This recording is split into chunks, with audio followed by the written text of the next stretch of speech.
conseguindo enxergar o slide aí, né?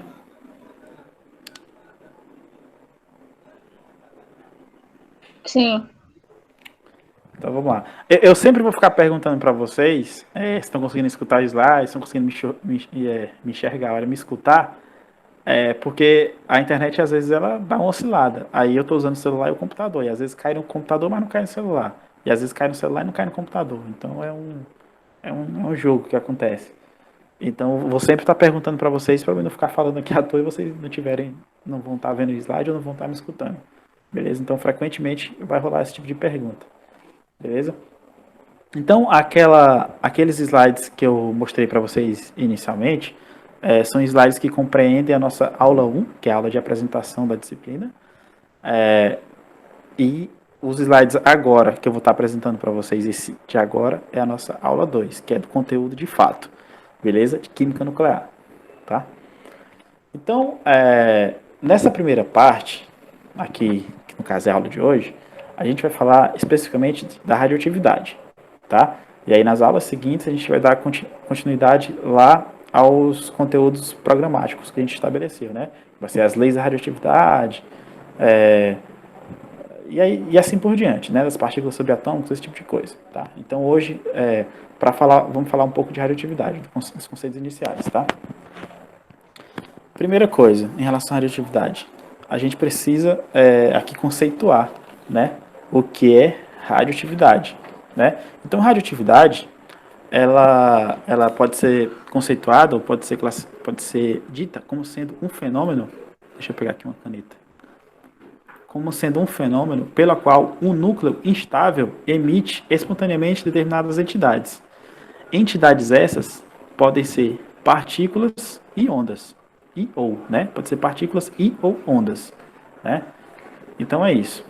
Então, de maneira ilustrativa, a gente tem o que? A gente tem um núcleo instável, de alguma forma ele vai estar instável, e aí esse núcleo, para poder adquirir a radioatividade, adquirir a estabilidade, ele vai ter que emitir esse excesso de energia, tá? E esse excesso de energia é emitido através de radiação, beleza? Através de entidades, que a gente pode chamar como sendo radiação ou partícula. Tá? Esses nomes são um pouquinho confusos, porque a gente depois vai remeter lá a questão de dualidade, partícula, onda, essas coisas. Tá? Então aqui a gente vai chamar como sendo radiação. Beleza? Então radioatividade é isso. Beleza? Outra coisa que é importante a gente estabelecer logo aqui no início é que o fenômeno da radioatividade ele é exclusivamente nuclear. Beleza? Porque às vezes a gente pode pensar assim, tipo, professor, será que fatores químicos como estados físicos, pressão, temperatura, eles vão influenciar na radioatividade de um elemento? Na verdade, não. Os fatores químicos não. Por quê? Porque a radioatividade é um fenômeno exclusivamente nuclear. Beleza? Outra parte interessante aqui que vale a pena a gente comentar, porque, por exemplo, nós que somos químicos, a gente passa boa parte do nosso estudo sempre interessado na entidade elétron, né? Que o elétron é que vai ser o responsável lá pelas propriedades químicas, pela reatividade, todas aquelas coisas que químico está interessado. E aí a partir de agora, vamos estudar o núcleo, que geralmente para o químico, o núcleo é somente geralmente para o químico, o núcleo pode ser modelado somente com uma carga pontual lá, que tem prótons e nêutrons, e pronto. Geralmente o químico ele não está muito interessado no núcleo, né? A gente está interessado nos elétrons. E aí agora nessa disciplina é interessante por conta disso, que a gente vai explorar uma outra parte do átomo, que a gente não explora tanto, né? Que é essa parte nuclear. Beleza? Entendido até agora? Todo mundo conseguiu entender o conceito? Essa parte Vai lá. inicial? Beleza, vamos lá. Aqui, a gente vai abordar um pouquinho do histórico. Vamos falar um pouquinho do histórico, tá? O histórico da descoberta da radioatividade, ou dos fenômenos relacionados com a atividade, né? Ali por volta de 1896, tá? Eu estou colocando sempre em ordem cronológica para facilitar o nosso estudo aqui.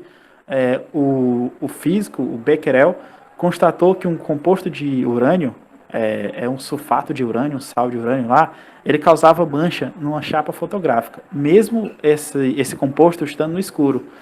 E depois ele verificou também que mesmo esse composto ele estando no escuro, guardado numa gaveta e embrulhado com papel negro, mesmo assim ele conseguiu emitir, ele conseguiu manchar uma chapa fotográfica, tá? Então esse foi a primeira constatação de algo estranho relacionado com uma radioatividade. É óbvio que nessa época eles estavam ainda com alguns conhecimentos iniciais, com os conhecimentos iniciais lá de raios catódicos, eles estavam estudando fluorescência.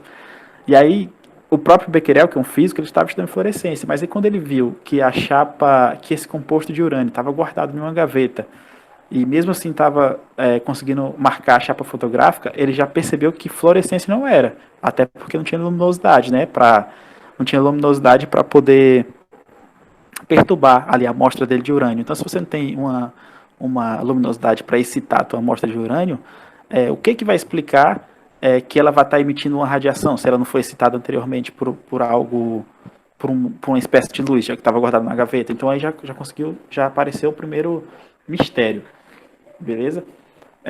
E aí, 2 anos depois, Marie Curie, que é uma cientista muito famosa, talvez a cientista mulher mais importante aí da história, ela constatou que a radiação, que no caso foi ela que deu esse nome de radioatividade, ela era emitida pelo urânio, independentemente do composto, tá? Então, ela tinha óxido de urânio, tinha sulfatos de urânio, então, independentemente do composto, essas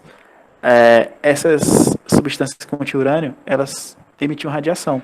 E aí, ela estudando mais a fundo essas radiações, ela conseguiu descobrir outros elementos também que emitiam radiação além do urânio, que no caso foi o polônio, que ela descobriu o polônio, deu esse nome por conta do país dela, né, que ela era polonesa, e descobriu também o rádio, tá? Através dessas investigações aí de substâncias que emitiam radiação, tá? Então aqui um pouquinho do histórico, tá? E aí também no mesmo ano de 1898, Rutherford, que aí vocês também conhecem, né?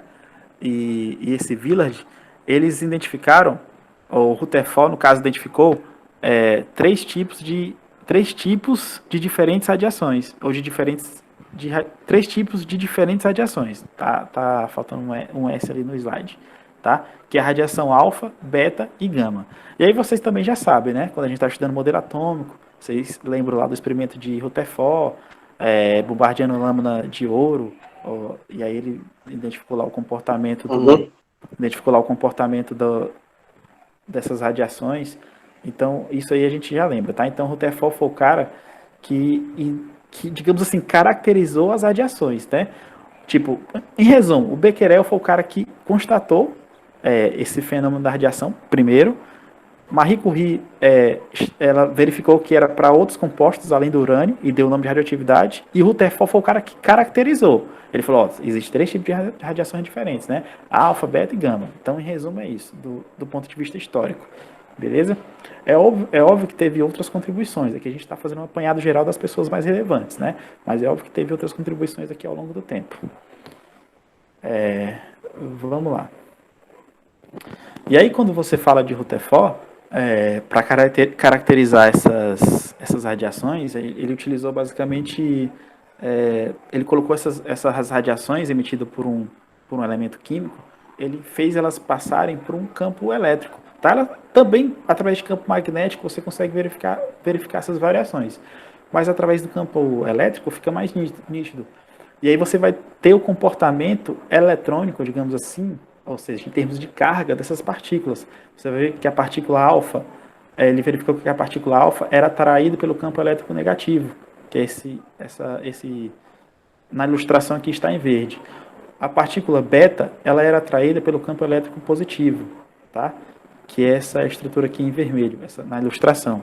E a partícula gama, ela não era atraída por nenhum campo elétrico, tá? Ela passava intacta. Aqui, o feixe de radiação passava intacto aqui durante os dois campos, ao longo dos dois campos, digamos assim, tá? E aí, a gente, obviamente, vamos falar um pouco mais a fundo em relação a essas partículas aqui, tá? Então, a gente tem lá a caracterização inicial dada por Rutherford, da parte de carga, e aí aqui a gente vai falar um pouco mais um pouco mais especificamente dessas partículas, beleza? A primeira partícula é a partícula alfa, né? O próprio símbolo alfa vocês já devem ter visto. A partícula alfa, ela tem duas cargas positivas e um número de massa igual a 4. Né? Então ela tem as duas cargas positivas, que são correspondentes aos prótons, e ela tem também dois nêutrons, e a soma de prótons e nêutrons vai dar uma massa 4. Né? E no caso, ela tem a mesma estrutura que o núcleo de um átomo de hélio. Tá? E aqui a gente está representando a nossa partícula alfa, né? 4 e 2, na qual 4 é a massa e o 2 aqui é o número de prótons ou a carga. Beleza? Quando a gente vai falar de partículas betas, tá? A outra partícula que a gente precisa falar um pouco mais e caracterizar um pouco mais é a partícula beta. Né? A partícula beta, ela não tem próton e nem nêutron. Tá? Então ela tem massa zero. A partícula beta, ela é similar ou ela é um elétron. Tá? É um pouco meio confuso. É confuso essa parte de a gente falar que ele é similar ou ele é um elétron. Tá? Então a gente vai admitir aqui que ele é um elétron. Tá? Então a partícula beta, né, que é o próprio símbolo beta, ou também pode ser representada por um elétron, ela tem massa zero. Tá? Então o superescrito que está aqui é a massa, tá? Nas partículas subatômicas.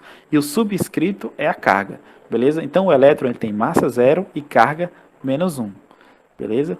Então aqui a gente tem a caracterização da nossa segunda partícula subatômica. Beleza? Partícula Massa subatômica zero, não. bicho. O elétron. A gente É tá bem doido admitindo. pensar assim. Bem doido. Uhum. A gente tá admitindo aqui. Beleza? Deixa eu ver aqui outra coisa que eu vou falar para vocês. Sim. É importante. Assim, Emanuel, essa questionamento aí foi importante. Porque a gente aqui estamos admitindo. Porque é o seguinte, todo mundo sabe que existe a massa do elétron. E a massa do elétron, ela é muito pequena. Ela é ínfima, né? É 10 elevado... Aí é desprezando mesmo a massa dele aí, né? Isso. Ela é 10 elevado a menos alguma coisa bem gigante. Depois eu posso até conferir para vocês. Um número bem grande. Então a gente está desprezando a massa do elétron. Por que a gente está desprezando? Porque quando a gente compara a massa do elétron com a massa do nêutron e do próton, você vai ver que ela pode ser desprezada sem trazer consequências matemáticas para nossas descrições aqui. Beleza? Então a gente despreza a massa do elétron aqui quando a gente está trabalhando. Mas isso aí na prática lá do povo que faz bomba. Não interfere, não? Não interfere. A princípio não interfere. É óbvio que se você tiver um trabalho mais específico, mais sutil, talvez tenha que contabilizar isso, mas a princípio não interfere, porque a diferença de massa é absurda, entendeu? E aí também para facilitar, para facilitar do ponto de vista didático, a gente também faz essa aproximação. Então na química vocês vão perceber, ou já perceberam, que existe diversas aproximações. Existem algumas coisas que tem um formalismo ali na prática, que tem um valor numérico, e dependendo da comparação dessa propriedade com outra coisa, você pode desprezar. Tá? Então aqui a gente está desprezando essa massa do elétron, a gente está admitindo que é zero. Beleza? É importante também distinguir entre a emissão beta, que são elétrons emitidos pelo núcleo, e a ionização, que é elétrons removidos da camada de valência. Porque o que é mais louco disso tudo, parem para pensar vocês, o que é mais louco... Pode repetir isso aí, por favor? Porque assim, é importante a gente distinguir entre a emissão beta, que são elétrons emitidos pelo núcleo, e a ionização. Então, emissão beta é uma coisa, ionização é outra. Emissão beta é o quê? Elétrons emitidos pelo núcleo. Ionização é o quê? Elétrons removidos da camada de valência. Porque se vocês pensarem, a maior loucura é aqui. Você imaginar que no núcleo tem elétrons, né? A gente aprendeu na química desde lá do comecinho lá, que os elétrons eles estão na eletrosfera. E aí agora aparece essa ideia de que o núcleo emite partículas beta, e partículas beta são elétrons, então eu posso dizer que existe elétrons dentro do núcleo.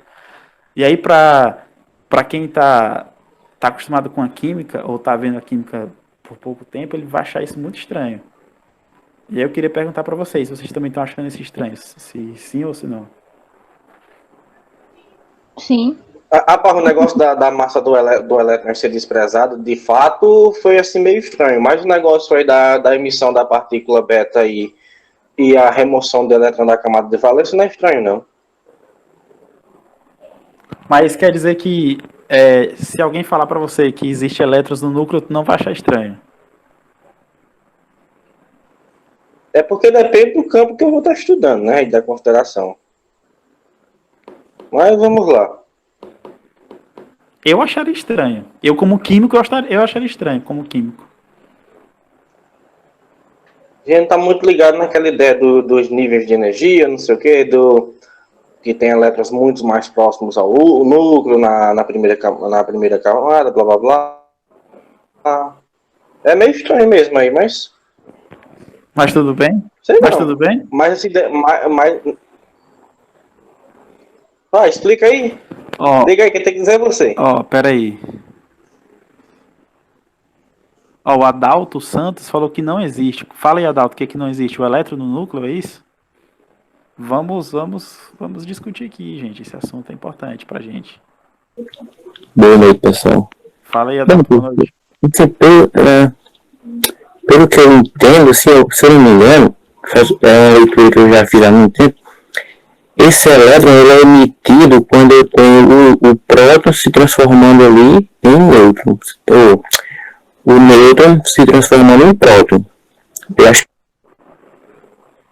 que esse elétron é emitido do núcleo. Mas eu não diria que ele está lá no núcleo, entendeu? Igual está na eletrosfera. Perfeito, Adalto. É isso aí, cara. Ó. Então, a pergunta poderia ser essa, né? Mas existem elétrons no núcleo?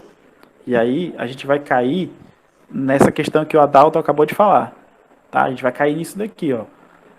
A emissão de uma partícula beta, ela é resultado do rearranjo do núcleo instável, né? A gente tem um núcleo estável, e aí ele, por conta sempre de procurar estabilidade, esse núcleo instável de um átomo radioativo, ele, para adquirir essa estabilidade, ele vai emitir um nêutron, digamos assim, tá? Então ele vai emitir um nêutron. Então esses nêutrons, eles são formadores de partículas betas. Então você tem a emissão de um nêutron, aí esse nêutron vai o quê? Se desintegrar em prótons, que no caso ainda é o núcleo, e também vai se desintegrar em elétrons e neutrinos. E aí esses elétrons e neutrinos serão lançados para fora do núcleo. Então meio que... Isso é meio doido, acaba ficando lembrando das outras partículazinhas que formam os prótons e tudo mais, né? Isso, Tem negócio dos quark up e quark down. Sim.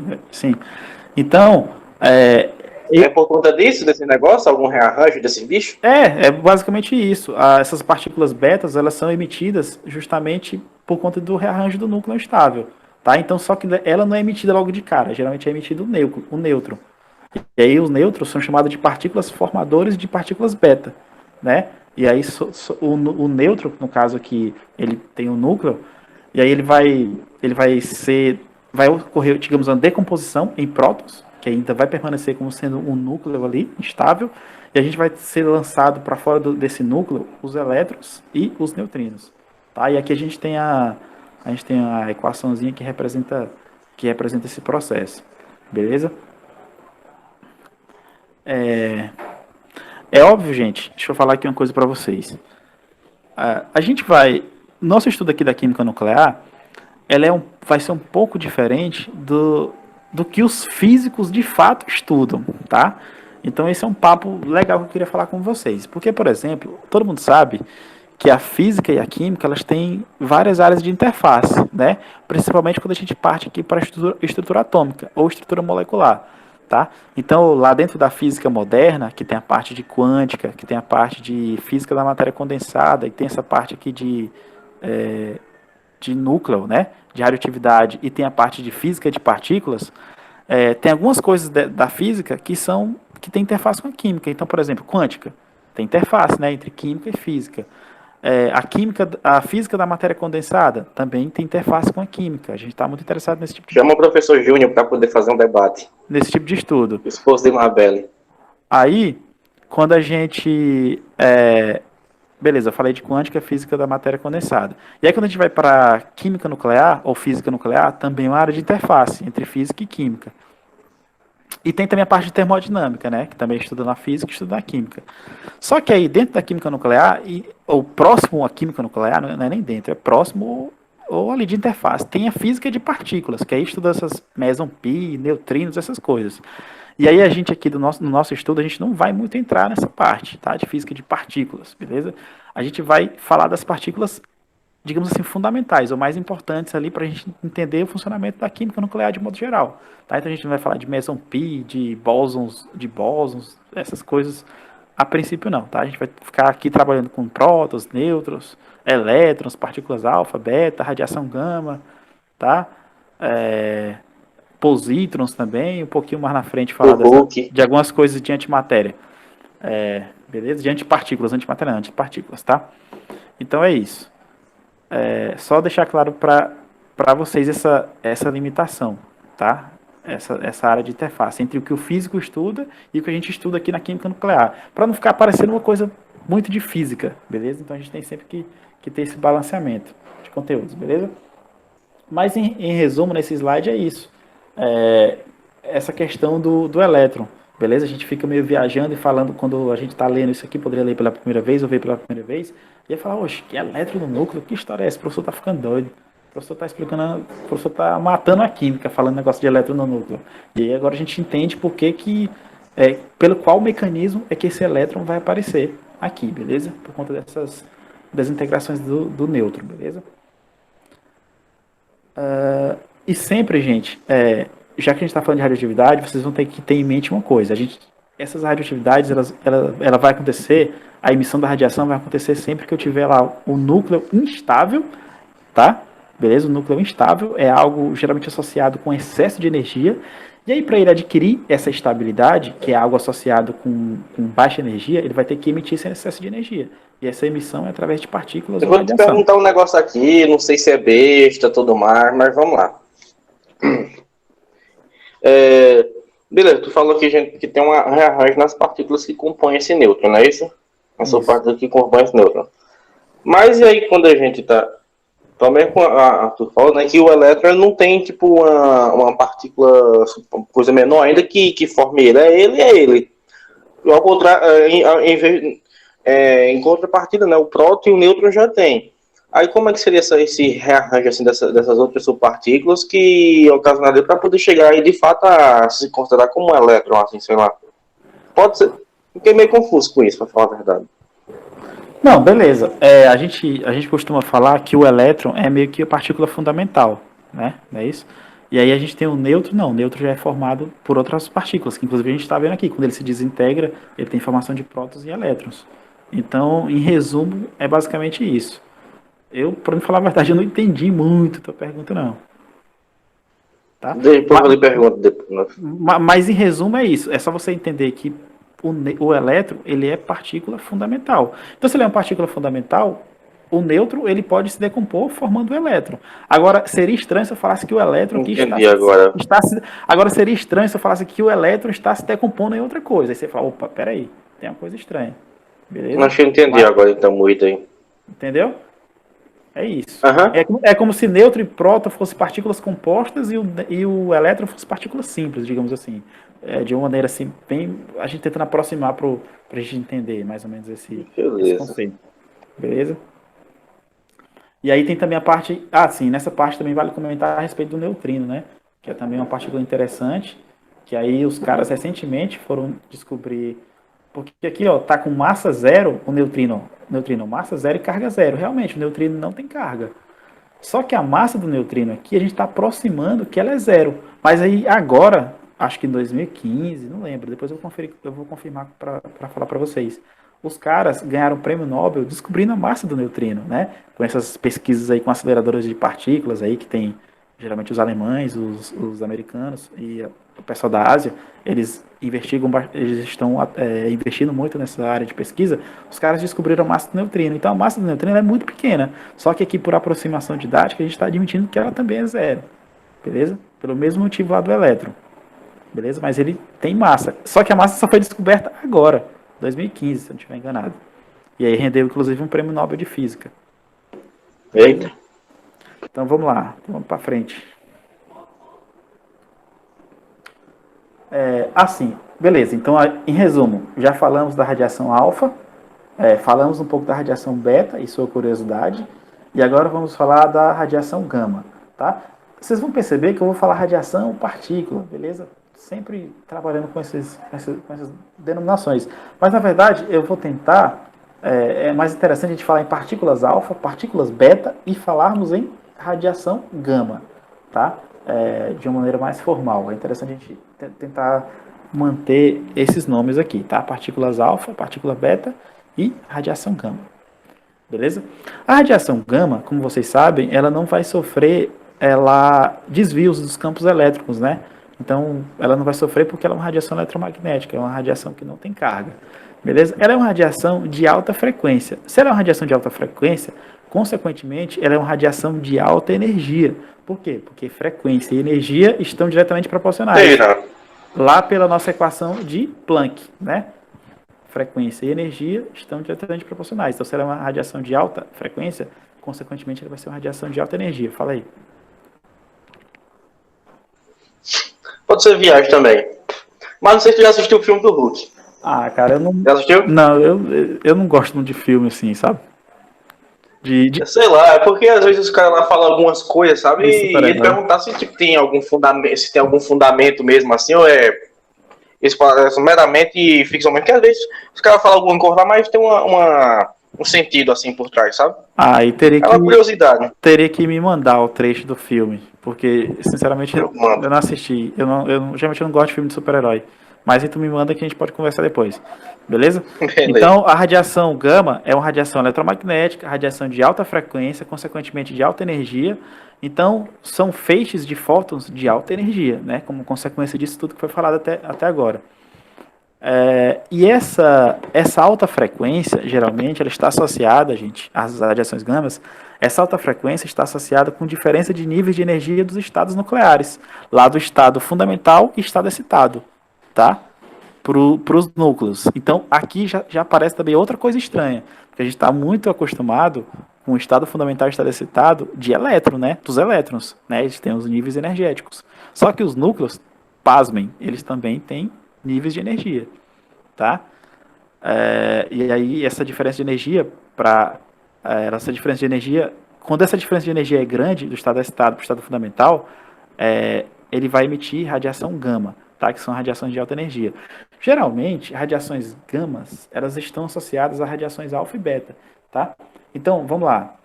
Um átomo, ele está, digamos, energizado, ou seja, com bastante energia, num estado instável, e aí ele vai emitir vai emitir partícula alfa e partícula beta. Beleza? Vai emitir partícula alfa e partícula beta. Logo em seguida, para ele adquirir um rearranjo energético, ele emite radiação gama. Tá? Então a radiação gama, ela geralmente é acompanhada dos outros dois tipos de emissões, que são as partículas alfa e beta. Beleza? Só para fornecer para o átomo uma estabilidade adicional. Beleza? E essa estabilidade adicional justamente tem a ver com o nível de energia dos estados nucleares. Beleza? Do estado fundamental e excitado. Tá? E aí a gente pode também lembrar, né? Se o átomo ele instável, antes de emitir radiação, ele instável, ali é um estado excitado. A gente sabe que estados excitados são estados instáveis. Beleza? E aí quando ele emite esse excesso de energia na forma de radiação, ele vai para um estado de menor energia, um estado estável. E dependendo do tipo de radiação gama que ele emitir, ele pode chegar até o menor estado possível, que é o estado fundamental.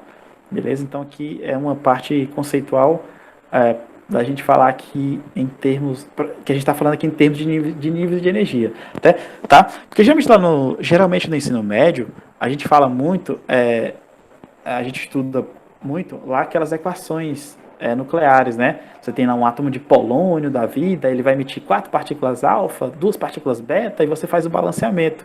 E aí chega no produto, ou seja, você estima... Mas também é só o que a gente vê mesmo, só e bem reduzido, da qual o cabo nem lembra. Isso, aí você estima o produto, só que geralmente você não entende os mecanismos que estão associados com aquelas desintegrações nucleares. Não mesmo. Então é isso que a gente vai tentar estudar aqui na química nuclear. Beleza? Então por isso que eu já estou antecipando para vocês, que os núcleos têm nível de energia, as desintegrações elas podem acontecer de diferentes maneiras, então a gente vai dar dentro uma olhada... do próprio núcleo mesmo assim tem níveis, é isso que tu está dizendo? Isso, o núcleo em si, ele tem dentro do próprio núcleo do átomo? Não, o núcleo tem, não é dentro, o núcleo, entendeu?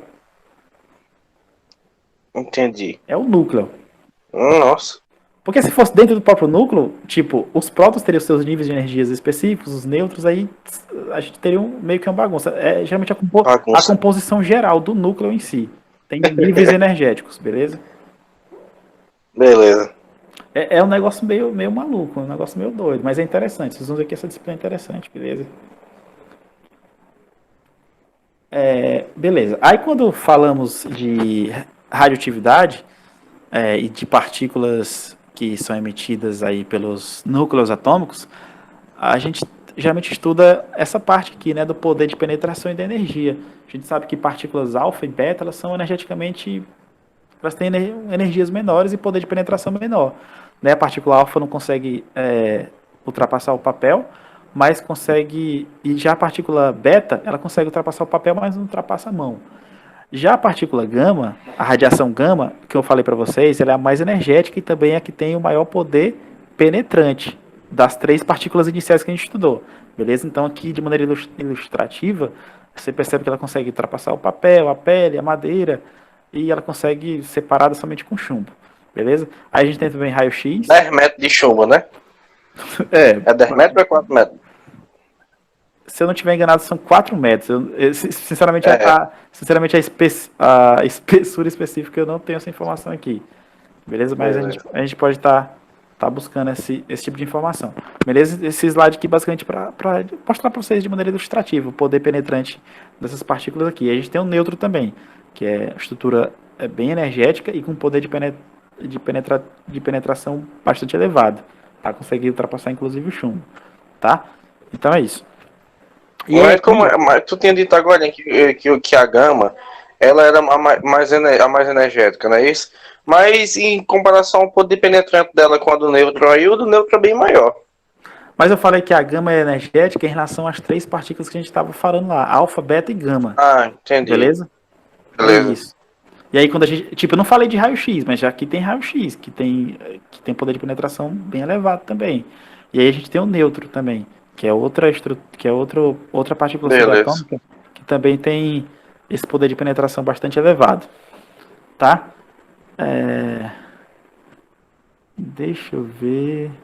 Beleza. Aí aqui é mostrado para vocês uma tabela com os dados mais específicos, tá? Das partículas que a gente estudou. Alfa, beta, gama, e aí tem é mostrado o positron também, que é o beta mais, é mostrado o próprio próton, e é mostrado o nêutron, que é muito penetrante. E aí a gente tem as velocidades, né? As velocidades de cada partícula. A gente tem a partícula mesmo em si, né? Que é tipo a partícula alfa, ela é equivalente ao núcleo de hélio, tá? E aqui tá as especificações. O beta, partícula beta. Oi, pode falar. O positron, ele é a antimatéria do elétron? Isso. Como é que foi a descoberta disso, professor? Esse negócio de antimatéria assim, como é que isso funciona necessariamente? Cara, geralmente, geralmente essas descobertas, elas são feitas com esses aceleradores de partículas, né? Geralmente os caras estabelecem lá condições, tipo baixíssimas pressões ou altíssimas pressões, tenta evacuar aquilo e aí acelera essas partículas que ele já conhece, e aí geralmente quando vai acontecer lá choques em altíssimas velocidades em condições bem específicas. Aí depois, a parte de caracterização, aí que o bicho pega. Aí é mais complicado da gente tentar entender como é que acontece. Porque cada caso para cada caso deve ter cada caso específico para essa partícula. Mas geralmente essas descobertas são essas. Você pega um acelerador de partícula e vai acontecer choques aí, ali entre partículas fundamentais. E aí eles vão gerando partículas cada vez menores. Geralmente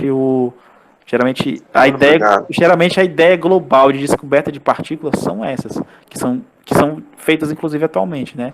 E aí Traz um exemplo pra gente. E aí cada vez mais você tem aceleradores de partículas modernos, você vai tendo descobertas mais interessantes e descobertas mais precisas, né? Que você descobre a partícula e ainda vai descobrir a massa da partícula, beleza?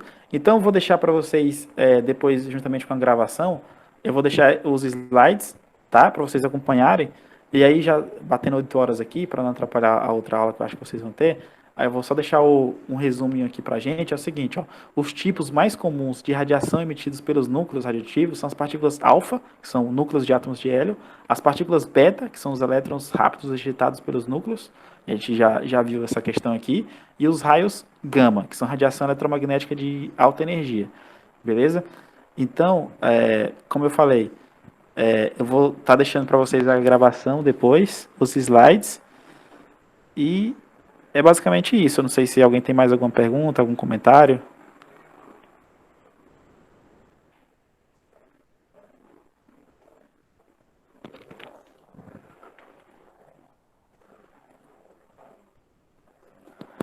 Então é isso, gente. Então vou Não, mano, finalizar. a aula foi bem interessante, viu? Eu vou Beleza. ficar na disciplina. Eu gostei. Beleza.